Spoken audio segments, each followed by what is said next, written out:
dalam keadaan baik semua ya. Berjumpa lagi dengan Ibu Erna pada mata pelajaran PKN. Pada hari ini kita akan membahas materi di bab 5, yaitu mengenai kerjasama di berbagai bidang kehidupan di masyarakat. Namun sebelum itu, untuk memulai pembelajaran kita pada hari ini, alangkah lebih baiknya kita berdoa terlebih dahulu. Oke, berdoa mulai. Selesai. Nah, tadi kan sudah berdoa. Sekarang silahkan kalian semuanya untuk meriksa kenyamanan serta kebersihan di tempat belajar kalian semua. Kalau misalkan masih ada sampah, silahkan buang terlebih dahulu ya, agar kegiatan pembelajaran kita berlangsung dengan nyaman. Nah, kalau sudah itu, silahkan kalian mempersiapkan alat tulis serta buku, dan yang paling penting untuk fokus menyimak mata pelajaran atau materi yang akan Ibu sampaikan nanti. Adapun submateri yang akan kita bahas pada hari ini, yaitu mengenai pengertian kerjasama, kemudian ada bentuk-bentuk kerjasama, kemudian dilengkapi dengan contoh, dan yang terakhir adalah arti penting dari kerjasama itu sendiri. Indonesia merupakan salah satu negara yang memiliki keberagaman yang sangat luas, mulai dari agama, ras, budaya, bahasa, dan lain sebagainya. Nah, dari keberagaman yang ada ini dapat menjadikan sebuah tantangan. Tantangan ini akan berakibat pada ancaman dari keutuhan Negara Kesatuan Republik Indonesia. Maka dari itu, salah satu upaya yang dapat dilakukan untuk meningkatkan kerukunan dari keberagaman ini, dan salah satu upaya untuk mengatasi atau mencegah dari ancaman tersebut bisa dilakukan dengan cara dialog melalui kerjasama yang berprinsipkan pada kesetaraan, kebersamaan, toleransi, dan sikap saling menghormati. Nah, sepertinya kalian semua sudah mempunyai gambaran ya mengenai materi yang akan kita bahas pada hari ini.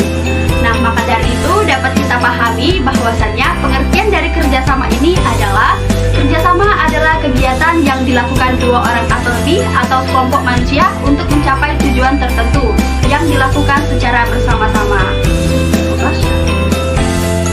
Jadi dalam kerjasama ini terdapat 3 unsur yang mendukung kerjasama itu. Nah, yang pertama itu adanya interaksi sosial, yang kedua adanya kepentingan, dan yang ketiga adanya tujuan. Kerjasama ini bisa dilihat dari lingkup yang paling kecil, yaitu mulai dari lingkup keluarga.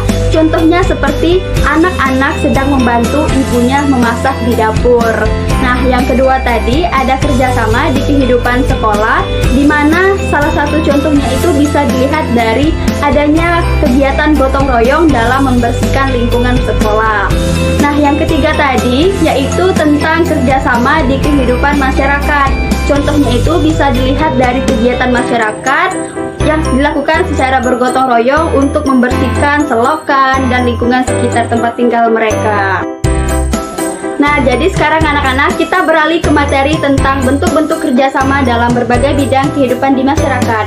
Nah, jadi secara garis besar terdapat 4 bidang bentuk kerjasama di dalam kehidupan masyarakat, yaitu yang pertama kerjasama di kehidupan sosial politik, yang kedua kerjasama di kehidupan ekonomi, yang ketiga kerjasama di kehidupan antar umat beragama, dan yang keempat kerjasama di dalam bidang pertahanan dan keamanan negara. Oke, kita bahas mengenai kerjasama yang pertama, yaitu dalam kehidupan sosial politik. Nah, kerjasama dalam kehidupan sosial politik ini bisa dilihat dari landasan sila keempat Pancasila yang berbunyi kerakyatan yang dipimpin oleh hikmat, kebijaksanaan dalam permusyawaratan perwakilan. Nah, jadi bisa kita lihat kan bahwasannya kerjasama dalam kehidupan sosial politik ini berprinsipkan pada nilai hikmat, permusyawaratan, dan nilai perwakilan. Kemudian, pangkal tolak kehidupan sosial politik bangsa Indonesia ini adalah gotong royong. Nah, gotong royong ini tercermin dalam proses pengambilan keputusan di lembaga-lembaga negara dengan melibatkan anggota kemasyarakatan yang dilakukan secara musyawarah untuk mencapai mufakat. Jadi, dapat kita ketahui kan bahwasannya contoh dari kerjasama dalam kehidupan sosial politik ini bisa dilihat dari lingkup yang paling kecil, yaitu lingkup masyarakat. Nah, contohnya itu seperti pengambilan keputusan untuk memilih ketua RT atau RW. Seperti yang sudah Ibu jelaskan tadi ya, bahwasannya pangkal tolak pelaksanaan kehidupan sosial politik bangsa Indonesia ini yaitu terlihat dalam proses pengambilan keputusan yang melibatkan sejumlah anggota masyarakat di lembaga-lembaga negara. yaitu yang sesuai dengan apa yang telah Ibu contohkan tadi. Baik, yang kedua yaitu kerjasama di kehidupan ekonomi. Nah, jadi kerjasama di bidang ekonomi ini bisa dilihat dari pasal 33 ayat 1 Undang-Undang Dasar Negara Republik Indonesia tahun 1945, yaitu yang menyatakan perekonomian disusun sebagai usaha bersama berdasarkan asas kekeluargaan. Nah, hal ini berarti bahwasannya kerjasama atau kegiatan ekonomi di Indonesia itu berprinsipkan pada kegiatan kerjasama, yaitu dengan cara saling membantu dalam suasana demokrasi ekonomi untuk mencapai kesejahteraan secara adil. So, kerjasama di bidang ekonomi ini bisa kita lihat juga di lingkup yang paling kecil, yaitu lingkup sekolah. Nah, di mana setiap sekolah itu pasti ada yang namanya koperasi. Nah, koperasi ini merupakan wujud dari kegiatan ekonomi. Nah, koperasi sekolah ini merupakan suatu badan usaha yang dilakukan atau yang diperuntukkan untuk warga sekolah itu sendiri. Yang ketiga yaitu kerjasama di kehidupan pertahanan dan keamanan negara.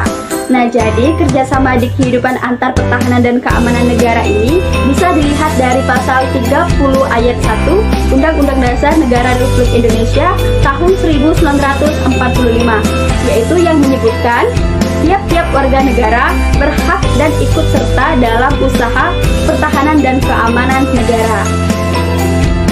Nah, selain pada pasal tersebut, terdapat juga pada pasal 27 ayat 3 Undang-Undang Dasar Negara Republik Indonesia tahun 1945, yaitu yang menyebutkan bahwa tiap-tiap warga negara berhak dan wajib ikut serta dalam upaya pembelaan negara. Nah, jadi dapat kita simpulkan ya bahwasannya setiap warga negara itu berhak dan ikut serta dalam kegiatan-kegiatan apapun yang berkaitan dalam upaya pembelaan dan pertahanan keamanan negara. Nah, bisa kita lihat contohnya itu seperti sikap bela negara. Contoh yang paling kecil saja yaitu sikap masyarakat terhadap keamanan tempat sekitar mereka, yaitu dengan cara melakukan pos ronda. Nah, yang terakhir yaitu kerjasama dalam kehidupan antar umat beragama.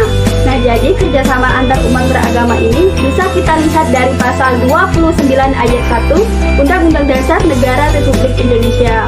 Nah, jadi kesimpulan pada pasal ini yaitu menyatakan bahwasannya negara itu menjamin hak dan kebebasan dari tiap-tiap penduduk dalam meyakini dan memilih agama yang dipilihnya.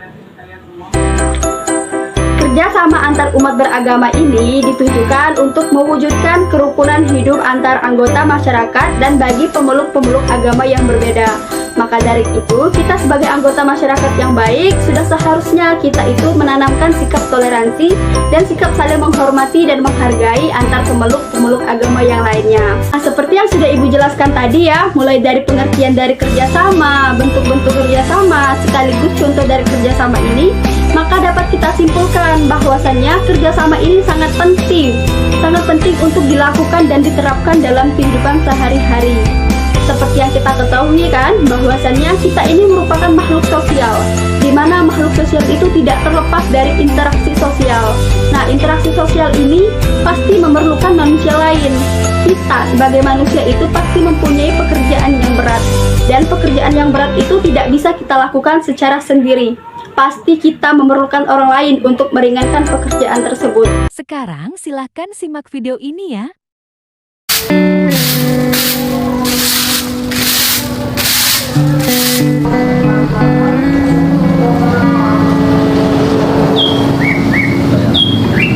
Terima kasih, Pak.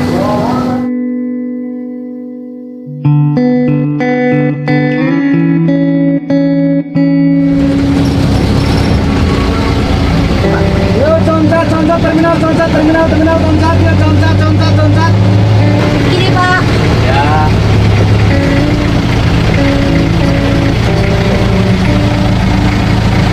Aduh, uangnya nggak ada ya Pak. Nah, gimana? Cari dulu, Pak. Ini untuk setoran ini nanti juragan ini gimana ini? Uangnya hilang Pak. Udah, Pak, pakai ini aja, Pak. Makasih, Pak ya. Oh ya, sama-sama. Aduh, makasih ya Pak. Ya, sama-sama. Mari Pak. Mari.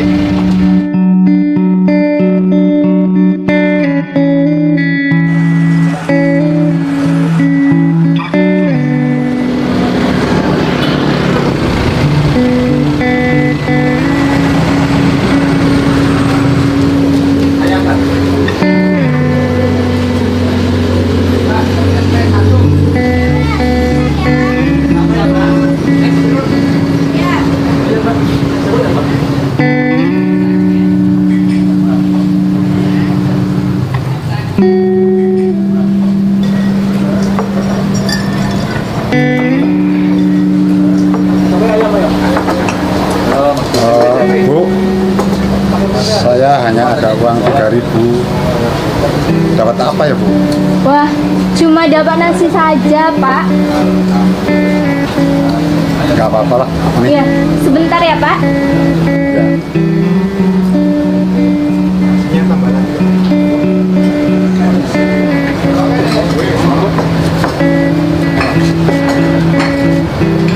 Ayamnya enak tuh.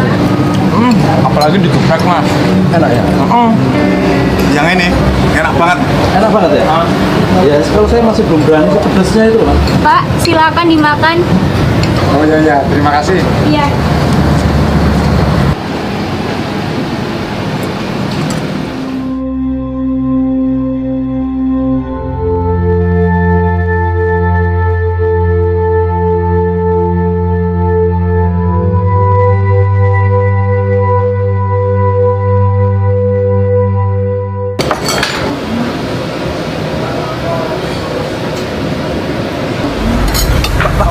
Pak.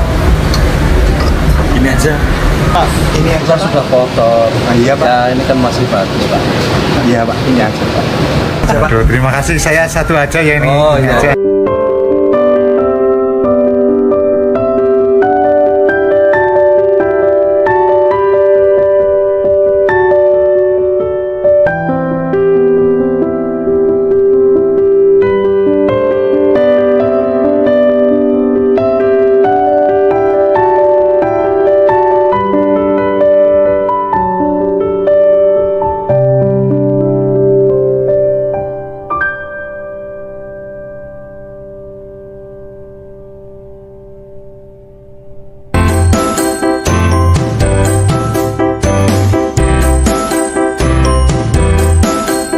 Baiklah anak-anak, tugas analisis ini nanti kalian kumpulkan pada pertemuan selanjutnya ya.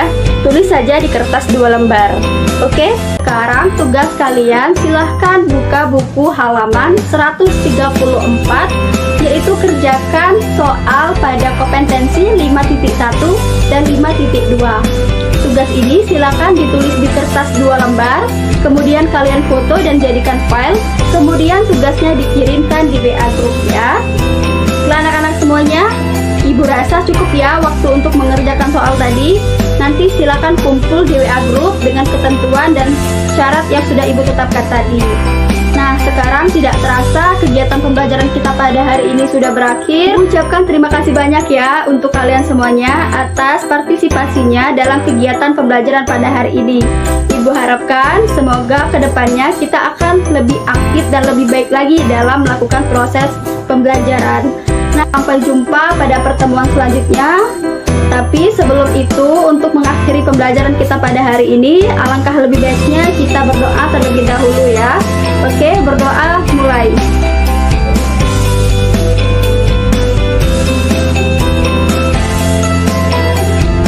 Selesai. Nah, anak-anak semuanya tetap jaga kesehatan, jangan pernah tinggalkan ibadah, tetap patuhi orang tua, jangan malas belajar, dan yang paling penting, tetap semangat. Ibu akhiri, wassalamualaikum warahmatullahi wabarakatuh.